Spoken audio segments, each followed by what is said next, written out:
عبدالسمی جن کا تعلق ہے سچل سرمست گورنمنٹ کالج سے اور جن کا موضوع ہے خرد کا نام جنوں پڑ گیا، جنوں کا خرد۔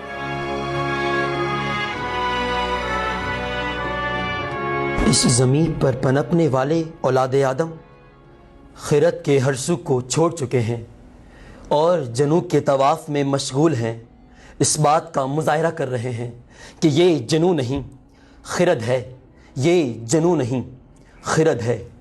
صدر اعلی وقائے ارسطو اور افلاطون کے نظام تعلیم سے لے کر خلیل اللہ کے پیغام الہی تک، آئنسٹائن کے تینوں فارمولوں سے لے کر گلیلیو کے زمین کی گردش کو متعارف کرانے تک، مکمل طور پہ نہ سننے والے ایڈیسن کے بلب بنانے سے لے کر مارکونی کے ریڈیو کو سماعتوں تک پہنچانے تک، ہم نے حضرت انسان کو خرد کی ڈھول کی تاپ پہ ناچتے دیکھا کہ صدر اعلی وقائے آج کے انسان تو سمن بکمن خاموش تماشبین بنے بیٹھے ہیں، اور یہاں تو جنوں کا نام خرد پڑ گیا۔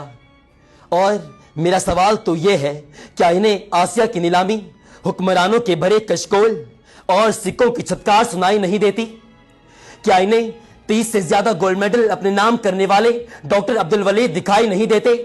ارے ہم تو اس اسلامی جمہوریہ پاکستان کو ایٹمی قوت بنانے والے ڈاکٹر عبدالقدیر خان کو نظر بند کر دیتے ہیں، کیا یہ خرد ہے؟ ارے ہم تو فلسطینی بچوں کے لہو کو KFC کے سستے برگر کی مہنگی ڈیل پر اڑا دیتے ہیں، کیا یہ خرد ہے؟ ارے ہم تو میرا دل یہ پکارے پہ ناچنے والوں کو ہاتھوں میں اربوں روپے تھما دیتے ہیں، کیا یہ خرد ہے؟ ارے ہم تو یہاں پر خرد کی بات کرنے والے سکرات کو زہر کا پیالہ پینے پر مجبور کر دیتے ہیں۔ اگر یہ خرد ہے تو میں یہ کہنے پر حق بجانب ہوں کہ نکل چلو، یہ دنیا جمالے دوست نہیں، یہاں تو دادے خدوخال تک نہیں ملتی، یہ استخواں، یہ صحرا، یہ خدوخال کی روش ذرا سنبھل کے، یہاں پر تو خال تک نہیں ملتی۔ کہ صدر اعلی وقائے جب انسانی نو کو تخلیق کیا تو اللہ پاک نے ان کو سب سے علیحدہ رکھ دیا۔ علیحدہ کیوں علیحدہ نہیں بلکہ ابتر قرار دیا۔ ابتر کیوں قرار دیا؟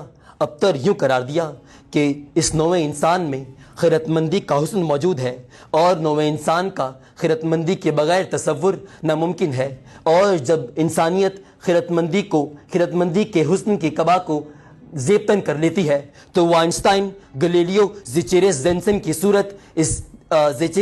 کی صورت خیرت کا طواف کرتے ہیں، اور پھر یہی ان کے جینے کا طریقہ اور کرینہ بن جاتا ہے۔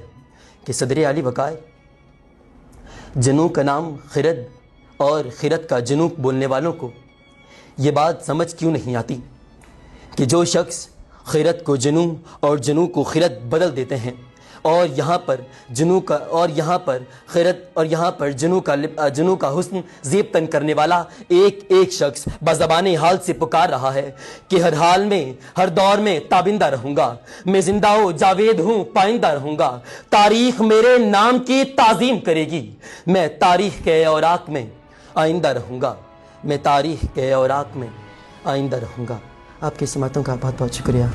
بہت خوب عبدالسمی، آپ نے اپنی جگہ بنائی ہے گرینڈ فنالے میں۔ ان کا نام ہے عبدالسمی۔